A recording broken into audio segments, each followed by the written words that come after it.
नमस्कार। मैं विजय द्विवेदी और आप देख रहे हैं ओम शिव शक्ति क्लासेस। ये आपका अपना ही चैनल परिवार है। नाम ही है ओम शिव शक्ति क्लासेस, अर्थात कालों के काल महाकाल श्री शंकर जी के नाम पर है। यदि आप मानते हैं कि महाकाल में शक्ति है तो आप चैनल को अभी सब्सक्राइब कर लें और चैनल वीडियो को लाइक कर दें। चलिए मैं प्रोग्राम शुरू करता हूँ। आज मैं आप सभी के सामने पोल्यूशन या प्रदूषण चैप्टर लेकर आया हूँ। ये बहुत ही महत्वपूर्ण चैप्टर है और यदि आप इसे पढ़ लिए तो फिर आपको कहीं से कुछ पढ़ने की ज़रूरत नहीं पड़ेगी पोल्यूशन यानी प्रदूषण में वाले चैप्टर से, क्योंकि ये बहुत ही कंपाइल और पिछले 2 वर्षों में आए हुए ये क्वेश्चन हैं। मैंने खुद ही सेलेक्ट किए हैं। और चलिए तो देखते हैं पोल्यूशन क्या है, प्रदूषण क्या है।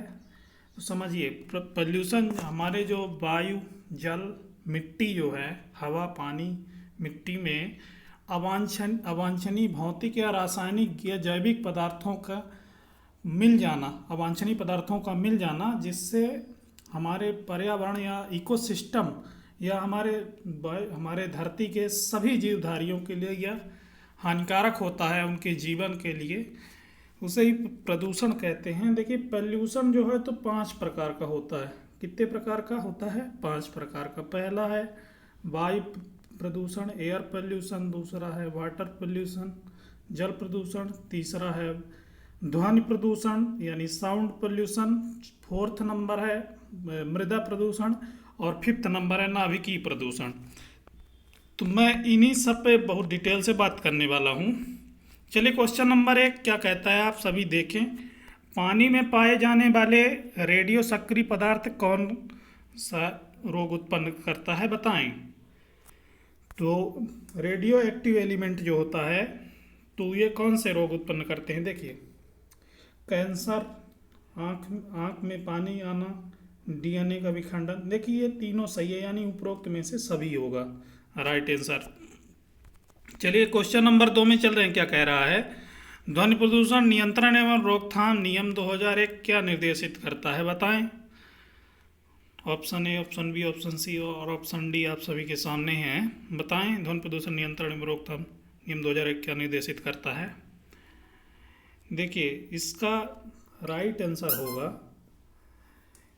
उपरोक्त में से दो एवं 3 तीनों, यानी option number D will be right answer. चलिए, क्वेश्चन 3 में चलते। क्या कहते हैं? पर्यावरण असंतुलन का क्या कारण है, बताएं। पर्यावरण असंतुलन का कारण क्या है? देखिए, इसका पर्यावरण असंतुलन यानी पर्यावरणीय चेतना का अभाव। देखिए, ये ऑप्शन नंबर ये कह रहा है पर्यावरणीय चेतना का अभाव, यानी हम पर्यावरण का तो हम ऐसा दोहन करते, हमारे मानव जाति ऐसा दोहन करती है कि हमें उसकी कोई चिंता ही नहीं रहती कि क्या होगा क्या नहीं होगा। वनों की कटाई हो गया या पानी का प्रदूषण हो गया, पानी गंदा करना, है ना, पानी बहाना। ये भौतिकवादी सोच, भोगवादी प्रवृत्ति। देखिए, उपरोक्त में से सभी होगा, क्योंकि भोगवादी प्रवृत्ति जो लिखा है, हम सब प्रकृति का इतना दोहन कर रहे हैं, परंतु हमें उस पर सोच समझ कर करना चाहिए, जिससे आगे का जीवन संभव रहे। चलिए, क्वेश्चन नंबर बीओडी का मतलब क्या है, बताएं। बताएं, बीओडी का मतलब क्या है। देखिए, इसका राइट आंसर होगा ऑप्शन नंबर बी। बी होगा right answer, biochemical oxygen demand, BOD. देखिए, बीओडी जो होता है ये पानी में बायोलॉजिकल ऑक्सीजन डिमांड, मतलब कि जो पानी होता है वाटर में उपस्थित ऑक्सीजन की मात्रा। देखिए, जितना गंदा पानी होगा उतना जलीय जीव जो होते हैं, जैसे मछली जल में रहती है और भी जो जीव रहते हैं जल में, उनका जीना मुश्किल हो जाता है, क्योंकि वो जो अपना रिस्पायरेशन, श्वसन जो है तो पानी में ही करते हैं, और पानी में उन्हें सही मिल नहीं पाता स्वच्छ पानी, क्योंकि उसमें ऑक्सीजन की कमी होती है। यही बीओडी अधिक होना चाहिए, यदि कम होगा तो पानी दूषित कहलाएगा। चलिए, ऑप्शन नंबर 5 में प्रदूषण द्वारा उत्पन्न होने वाले रोगों का चयन कीजिए। कौन कौन से रोग पोल्यूशन से होते हैं, बताएं। देखिए इसका राइट आंसर होगा ऑप्शन नंबर डी, मिनीमाता एवं फ्लोरोसिस। फ्लोरोसिस जो है ये दोनों रोग किससे होता है? पोल्यूशन से होता है। पानी जब दूषित रहता है। देखिए इसका ऑप्शन मरस्मस या क्वासियोरकर जो लिखा है, ये प्रोटीन की कमी से ये रोग होता है। 6 नंबर क्या कहता है? निम्न में से कौन सा जल प्रसारित रोग नहीं है? बताएं कौन सा जल से फैलने वाला रोग नहीं है, क्वेश्चन ये कह रहा है। देखिए हैजा जो है, तो हैजा जल से फैलता है, कालरा इसे कहते हैं। टाइफाइड भी जल से फैलता है, हेपेटाइटिस भी फैलता है, लेकिन टीबी जो है तो जल से नहीं फैलता। देखिए ये चारों जो है तो बैक्टीरिया से होने वाले डिसीज हैं, परंतु ये 3 जल से होते हैं। और ये टीबी जो होता है ये फेफड़े की बीमारी है। ये बलगम में मैंने लगातार खांसी आना इसका सिम्टम्स है, और खांसी में खून आना, कफ आना और खून आना, 4 हफ्ते से ज़्यादा की खांसी जो है तो टीबी कहलाती है। इसकी जांच करवानी चाहिए। देखिए हैजा जो है, हैजा कालरा कहते हैं, इसमें उसमें उल्टी दस्त होता है। टाइफाइड साल्मोनेला टाइफी बैक्टीरिया द्वारा होता है, और इसके कारण टाइफाइड से जो है तो इसके लक्षण हैं तेज बुखार आना, पूरे मुंह में बहुत अधिक छाले पड़ जाना। और हेपेटाइटिस जो है तो ये लीवर की बीमारी है, ये दूषित पानी से होता है। चलिए क्वेश्चन नंबर नेक्स्ट क्या कहता है, रीड करें। 7 नंबर, निम्न में से कौन सा सुमेलित है? बताएं। रोग एवं घरेलू उपचार। कुछ रोग दिए हुए हैं और उनका घरेलू उपचार दिया हुआ है, बताएं। कटे और घाव, सामान्य ज्वर, आंख का सूजन, दांत का दर्द। मान लीजिए कहीं कट गया, घाव लग गया, तो वहां पे हल्दी लगाते हैं। सामान्य ज्वर आई तो हम क्या करेंगे? मेथी के बीजों की चाय पीना चाहिए। आंख का यदि सूजन है तो क्या करना चाहिए? ताजे धनिया के बीजों का उपयोग करना चाहिए, बीज का रस यानी कोरिएंडम का। और दांत का दर्द जो है हींग के चूर्ण को वहाँ पे दबाना चाहिए, जिससे दांत का दर्द दूर होता है। ये सही सुमेलित था, बाकी 3 को नहीं मिलित था, तो मैंने उनके बारे में डिटेल से बता दिया। चलिए नेक्स्ट क्वेश्चन 8 नंबर क्या कहता है? चूहों के द्वारा फैलने वाला रोग कौन सा है? बताएं। चेचक, मलेरिया, ये मलेरिया इसको कर लीजिएगा, मलेरिया, प्लेग, तपेदिक। देखिए प्लेग जो है तो चूहों द्वारा फैलता है, यही C number right answer will be right answer for this question. चेचक जो है, चेचक वायरस द्वारा फैलता है। ये जो मलेरिया होता है ये परजीवी प्रोटोजुआ द्वारा फैलता है। तपेदिक, ये तपेदिक क्या है, कौन सा रोग है? तपेदिक, यही टीबी को ही तपेदिक या क्षय रोग भी कहते हैं। तपेदिक भी जो है तो किससे फैलता है? तपेदिक बैक्टीरिया से फैलता है। चलिए क्वेश्चन नंबर 9 में चलते हैं। मानव निर्मित या मानव जनित आपदा का उदाहरण कौन सा है?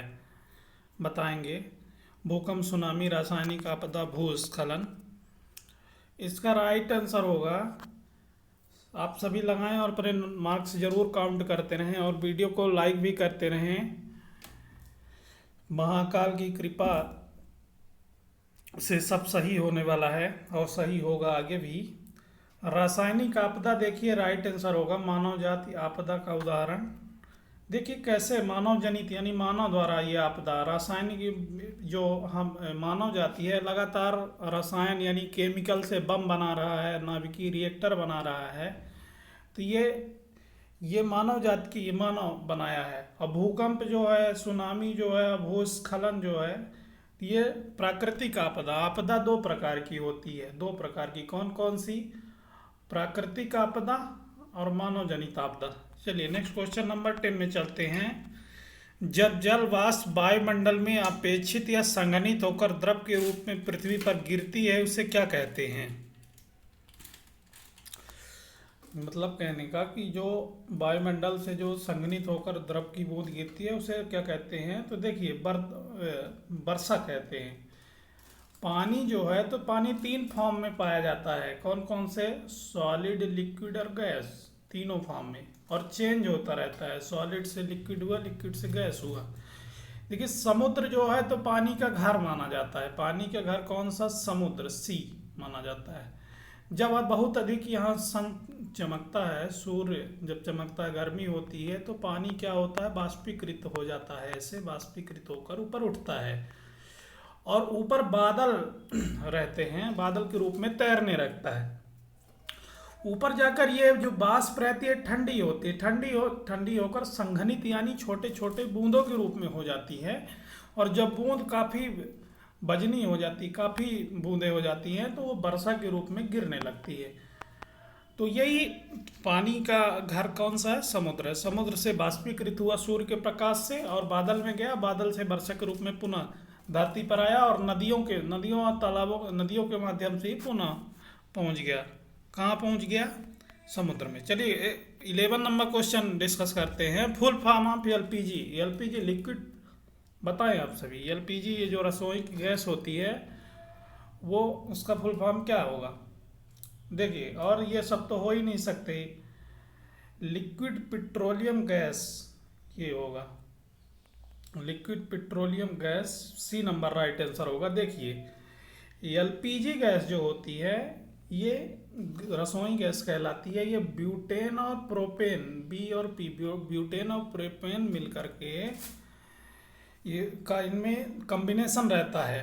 पहली बात। और दूसरी बात, जो एलपीजी जब रिश्ती है तो हमें गंध आती है, उसकी तीक्ष्ण गंध आती है। तो वो गंध नेचुरली गंध नहीं रहती, उसमें सल्फर का एक यौगिक मिलाया जाता है, कंपाउंड मिलाया जाता है, मिथाइल मार्केप्टो, जिससे गैस तीक्ष्ण गंध वाली बन जाती है। अगली बात देखिए, यहाँ पे एलपीजी जो है तो ये क्या है? ईंधन है। ईंधन मतलब कहने का कि फ्यूल है। तो देखिए ईंधन जो है तो 3 प्रकार के होते हैं। कौन कौन से? सॉलिड, लिक्विड, गैस, 3 प्रकार के। सॉलिड ईंधन कौन कौन से हो गए? ठोस ईंधन। ठोस ईंधन में देखिए कोयला आता है, कोक आता है, और लिक्विड में कौन कौन से आते हैं?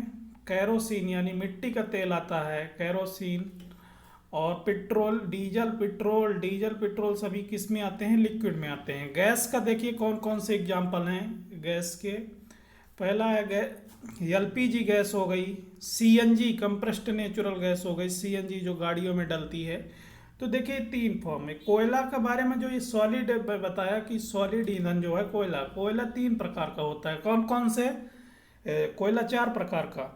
बिटुमिनस, एंथ्रासाइड, बिटुमिनस, पीट और लिग्नाइट। सबसे अच्छा एंथ्रासाइट कोयला होता है, जिसमें कार्बन की मात्रा ज़्यादा होती है और नमी कम होती है। चलिए क्वेश्चन नंबर 12 में चलते हैं।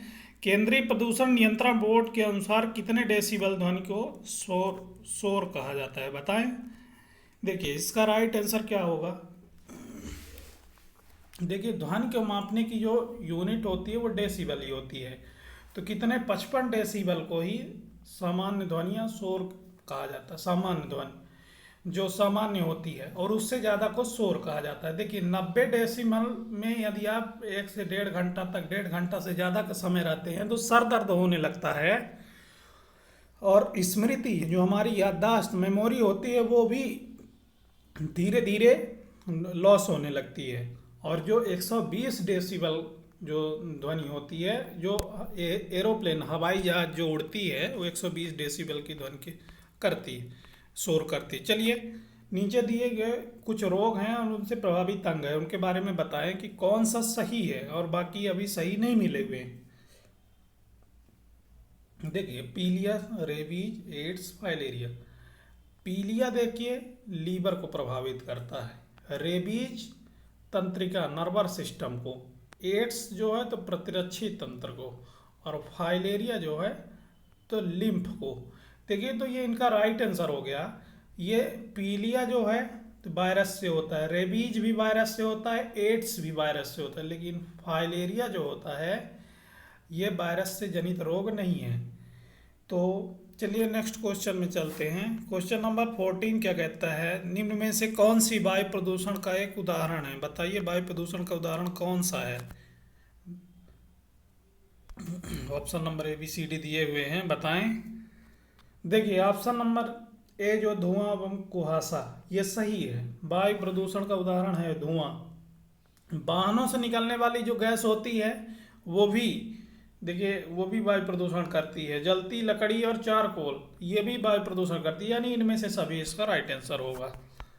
देखिए इनमें से कौन सा पर्यावरणीय मुद्दे हैं? तो देखिए पर्यावरणीय मुद्दे, जल संरक्षण पर्यावरणीय मुद्दा ही है, कचरा निस्तापन भी है और जनसंख्या वृद्धि है। तो ये सभी होगा इसका राइट आंसर। देखिए जनसंख्या वृद्धि जो है तो ये बहुत बड़ा कारण है, बहुत बड़ा कारण है प्रदूषण के लिए जिम्मेदार है, क्योंकि हमारे सोर्स जो हैं तो सीमित हैं और जनसंख्या लगातार बढ़ रही है। तो इन्हीं सीमित संसाधनों में जनसंख्या जो है तो धीरे एक दिन ऐसा आएगा कि हमारे संसाधन समाप्ति की ओर होने लगेंगे। तो दोस्तों आप सभी को कैसी लगी वीडियो, और आप वीडियो को लाइक करके चैनल सब्सक्राइब कर लें। और जय हिंद जय भारत में कल फिर मिलता हूँ 7 बजे। तो